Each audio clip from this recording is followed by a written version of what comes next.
Welcome back to part 2 of the Ancient Israelites Infidels. We're going to pick it up from where they arrive in the Promised Land, or Ancient Israel, around 1450 BC, and go all the way through the time of Christ to 70 AD, when the Romans destroy it. So when they come to the Promised Land from Egypt, again, we think it happens around 1450 BC. They don't come to an empty land. There are already people living there, including the Phoenicians. In order to possess the land fully, they have to undergo certain military conquests. One of the more famous is the siege on Jericho.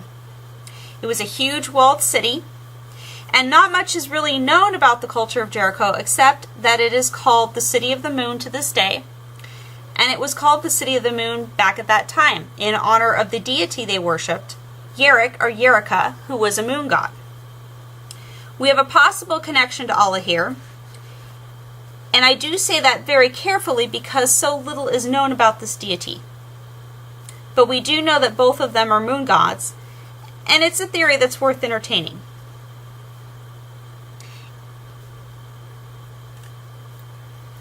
Anyway, this military conquest is very unique. They don't use bombs, cavalry, swords, really anything like that until the very end. Their initial strike is with shofars, or trumpets made from a ram's horn. They organize themselves, they march around the city 7 times, blow the shofars, and the walls of the city literally crumble to the ground. Then they go in and basically raze the place. And it is Joshua, the first judge, who leads this attack. So like I said, Joshua was a judge. He was the first one. And he was the guy that hung out with Moses until he died. These judges were like military tribunal leaders. This was the first system of government that the Hebrews had prior to a king. And they did not have the absolute authority the king would, but this is their first system of government. I did provide a list of them here for you. I'm not going to read off all of them, but do take a look so you can familiarize yourself with those names. Here's the list continued.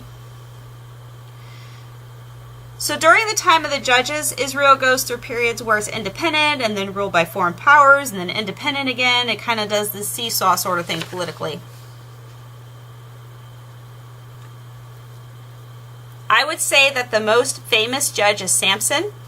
He was the strong man who's lost his strength through his wife's treachery. Basically what happened is God said to his mother, don't ever cut his hair. Don't let him ever cut his hair, because that's the source of his strength. And he grows up, gets married, and obviously his wife finds out about his strength and says, Samson, why are you so strong? Meanwhile, she's kind of posing as an undercover agent for his enemies. She keeps bothering him. Finally, he tells her, it's because of my hair. She cuts off his hair while he's asleep, and he loses his strength. But God does restore his strength at the last minute, so he can destroy the Philistines, who were the enemies of Israel at that time. So they have the judges for about 400 years, and then Israel decides that it wants to have a king, or rather the people of Israel do, because they want to be like other nations. It's very interesting to note that Yahweh isn't too thrilled about the idea of a king, because he thought kings would be greedy, and he wanted Israel to be different and set apart, but he gave the people what they wanted anyway at that time. To this day, Israel doesn't have a king. They have an elected prime minister. Benjamin Netanyahu is the current PM of Israel. So King Saul becomes the first king of Israel, and while he was a brilliant military leader, he had trouble listening to his prophet Samuel. Most glaring examples of this is when God sends him out on a military mission. He's supposed to destroy all the spoils of war. Instead, he takes them, so he doesn't listen to his prophet Samuel or God. The kings in Israel, they weren't absolute monarchs like the kings in medieval Europe. Okay? They lived under a system of theocratic monarchy, where the king, yes, he's the king, but he's subject to God. He's not absolute. So he is supposed to lead Israel, but he would have a prophet that would go to God and speak to God, and God would speak to the prophet, and the prophet would come back and guide the king. So Saul's prophet was Samuel, who was talking to God, and Samuel tried to help him, and he didn't always listen to Samuel. King Saul is succeeded by King David. You infidels have all probably heard the story of David and Goliath. King David supposedly kills this giant with only a slingshot, and that speaks to the lesson that no matter how small you are, if God is on your side, you can overcome anything. He was not perfect. In fact, he committed adultery with the wife of an Israeli military officer, one of his top officers, and then sent that officer to the front lines to die in order to hide his adultery. The artist Michelangelo, not the turtle, sculpted a famous statue of him that is in Italy today, and this is a picture of it. The next king is Solomon, who was King David's son. He was known for being very wise. There is a story about two women arguing over a baby. They each claim that the child is theirs. And in order to settle this dispute, he takes out his sword and threatens to divide the baby in two and give half to each woman. The true mother stops him and tells him, no, don't kill the baby, just give it to the other woman instead. But the woman who is pretending to be the mother says, yes, go ahead and divide it in two. And of course he gave the baby to the woman that said, no, don't kill him, give him to the other woman. He also built a very magnificent temple for Yahweh, and that would be known as the first temple. And here's a picture of it. And here's my source here for it. Like King David, King Solomon was not perfect. He had many wives and did allow some of them who were foreigners to bring in their foreign deities. Later, kings of Israel would copy this practice, and then this would eventually lead to the Babylonians taking them captive because Yahweh was not happy about it. There is a rumor that King Solomon had an affair with the Queen of Sheba, who they think was really the Queen of Ethiopia. She came to see the temple, and some believe she took the Ark of the Covenant with her into Ethiopia.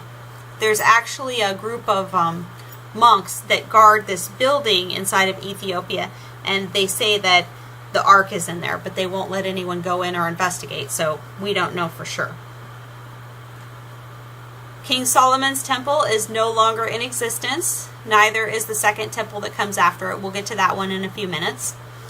This is basically the Temple Mount. So just this large stone structure, this raised structure that the temple once sat atop. And this structure here is the Dome of the Rock. It was built by Muslims sometime around the 7th or 8th century. And this practice of building mosques or shrines of theirs on top of areas that used to belong to infidels is a political tool of the Muslims. They like to conquer things and put mosques on top of them. It's their show of force. We'll get to that later, and we'll study that practice in more detail when we take a look at Islam. Just as important as the kings were the prophets. Remember, sacred kingship only works if the prophets are doing their jobs. I have the major ones listed. They spoke to the king but also predicted future events. Here's some of the major ones here. And again, the role of the prophet was to deliver the word of God to the people of Israel and also the king. They would go to the king with the word of God and remind the king to obey God lest disaster happen. For this reason, they were sometimes not very popular with the kings. In fact, Isaiah was killed by his own leadership. Some texts say that he was actually sawed in half. So again, because the kings didn't like what the prophets had to say, they didn't always listen to them, and as a result, they ended up getting themselves and the rest of Israel in trouble with Yahweh. One famous instance is when King Ahab marries a Phoenician princess, Jezebel, and let her bring her religion into Israel. King Ahab is warned by Elijah to stop it, and he didn't, so Israel was led in captivity in Babylon to get them away from some of these practices. I did touch on this in the Babylonian and Phoenician videos I did a few months back. And I'm just going to glance over some of these prophets. Isaiah, he tried to do his job and was sawed in half for it. Jeremiah ended up getting exiled down to Egypt for trying to do his job. And Isaiah, it's unclear from the Old Testament exactly when he's killed, but many Christians believe that he did predict Jesus. And the same thing with Jeremiah, that some of his verses here are predicting Jesus. Some more major prophets. Ezekiel, exiled from Jerusalem in 597 for trying to do his job. He did have bizarre behavior. He lied on his left side for 390 days and right side for 40 days. And he also shaved his head. I guess he made it cool before Britney Spears did. Daniel, he was carried off to Babylon at age 16. He becomes an advisor to Nebuchadnezzar and then an advisor to King Cyrus when Persia conquers Babylon. I touched on him a little bit in the Babylonian section, in the Persian section. Just a few of their accomplishments. The book of Daniel has been called the Revelation of the Old Testament. And Ezekiel foretold the downfall of many nations. Also prophesied against those who believed in Baal, Moloch, or possibly Allah. Okay, this is the Second Temple. So, as I touched on in the Babylonian videos, they are taken into Babylon, captive for 70 years. And then after that, King Cyrus conquers Babylon. And even though he technically still rules or owns Jerusalem, if you will, he lets pretty much any Hebrew that wants to go back there, go back there. Says, yeah, guys, go. Do what you want. Go build your temple. I fully support you. And they live very well under him. And this is the Second Temple that was built during King Cyrus's reign.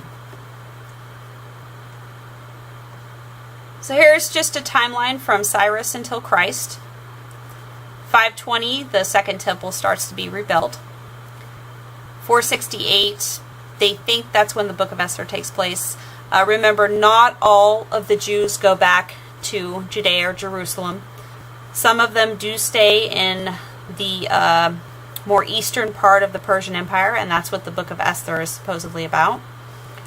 440 to 443, the walls of Jerusalem are rebuilt. And then they think that Alexander the Great ends up conquering the world sometime around 199 to 201 BC, and that does include Israel. The Greek Egyptians dominate Israel throughout this time. In 198, Greek Syrians take control of Israel, and they maintain it until around 163. And this is where the Hanukkah story takes place. So like I said, in 198, the Greek Syrians take control of Jerusalem and the surrounding area. And from 198 to, I would say, around 169, 170, things are okay for the Jewish people there. However, in 168, Antiochus Epiphanes, the ruler, gets this idea that he wants to make the Jews more Greek. He wants to Hellenize them. He wants to bring the Greek gods into the temple. He wants to get the Jews to start eating pork. He wants them to give up this practice of circumcision. And a lot of Jews do go along with him. But one family, the Maccabees, says, no, this isn't right. We want our traditions. We want to follow Yahweh the way we were told to. And so they lead this rebellion. And they basically end up kicking the Greeks completely out of Jerusalem. And they take back the temple. And when everything's said and done, the war's over, they want to, of course, rededicate the temple. They've cleaned it out. They've done everything they can. Now they just need some oil to, rededicate it. And they're looking around, and they're looking, and all they can find is this one little jar of oil. And it looks like it's only going to be enough for one day. But they say, well, let's just try. Let's just try to rededicate it. And so they do. And the oil lasts for 8 days.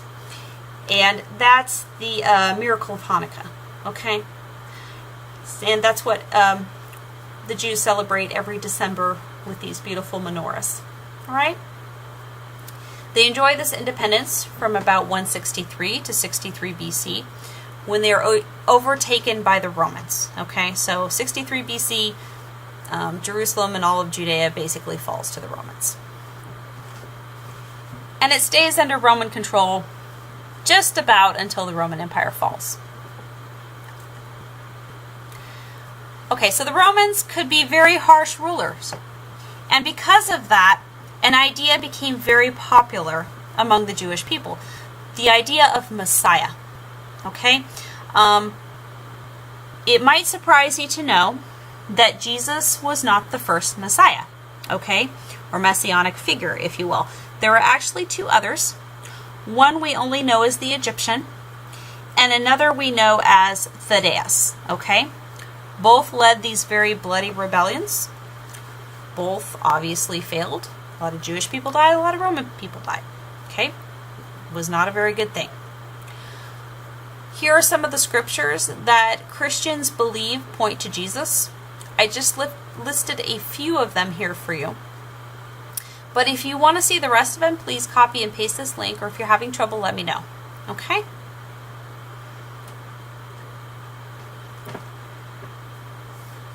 I want to dispel a myth right now that the Jews killed Jesus. Really, I believe this is better described as a half-truth, meaning, yes, the Jewish leadership did demand he be killed, but that was only the leadership. Many of the Jewish people did believe in Jesus, or at least believed in treating him fairly. The Romans were the ones who did the dirty work. So we have two different kinds of people working together to bring about this crucifixion. Okay? These guys are Gentile Romans. These guys are Jewish leaders. Alright? It's not just the Jews. It was a joint effort. So why? Why kill him? Okay? A couple of reasons. The main inspiration for this was that Jesus was exposing a lot of corruption in the temple leadership that was happening at that time. And also, as I mentioned, there were two other failed rebellions or false messiahs that did not end very well, either for the Jewish people or for the Romans that had to put them down. Anyway, most of you know the story. He's executed by crucifixion, humiliating and a common scare tactic of the Romans at that time in history. He cheats death, and because of that, gets this large, very initially Jewish following. Okay? It's said that around 500 people saw Jesus alive afterward, and then 40 days later, he goes up to heaven. So after Jesus, we have this period from around 30 AD to 70 AD where Christianity is in its infancy. It starts out being very, very Jewish, being only for Jewish people. But that doesn't last long because, remember, the Romans were there and they got wind of this and they saw people being healed and people having hope and this being a good, positive thing, and they decided, quite a few of them, they wanted to be part of it too. So initially, there is a debate between the disciples saying, well, what do we do with all of these Gentile people that want to follow the way? Do we turn them away? Do we make them convert to Judaism and get circumcised in an era with no antibiotics and very limited medical treatment? It's kind of dangerous for an adult male. How do we handle this? And there was actually a debate between Paul and James about, what we should do. Paul said, no, let's just let them stay away from sexual immorality, let them try to be good people, love each other, refrain from killing, refrain from lying, basic stuff. And James wanted them to do the whole Jewish thing, convert completely to Judaism and then follow the way like the initial Jewish disciples were doing. Okay? There's also a dream where Peter's trying to think about this. He's like, man, what do we do with these Gentile guys? And he sees this big sheet coming down from heaven full of all these creatures telling him to rise and eat. And initially, his reaction, being a good Jew, says, no, I'm not going to eat that stuff. God said it was unclean. And then a voice comes down from heaven, don't call what God made unclean. And that basically was God telling him, I want the Gentiles to be in on this too. This is not just for Jewish people. This is for Jews, yes, but it's for everyone. Everyone can follow Jesus. Okay? Again, the Roman centurion Cornelius was the first Jewish convert, or non-Jewish convert, first Gentile convert. And the Apostle Paul was known as the Apostle to the Gentiles. You can read about him in Acts 10:10 through 16. Sometime in the 40s, the Christians are driven out of Jerusalem by the same leadership that pushed for Jesus' execution. And that's where I think further division between Christianity and Judaism starts to happen. Again, this was about maintaining power, that's why. Jerusalem falls completely in 70 AD.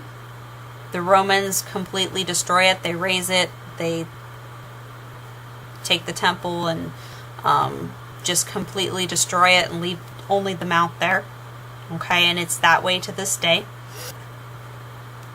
And in summary, I'd like to say that the Jews are an imperfect but very blessed people. And I'd like to remind everyone that 50% of who we are culturally comes from them. They're also the only nation to come back from the grave. And if you bless them, God will bless you.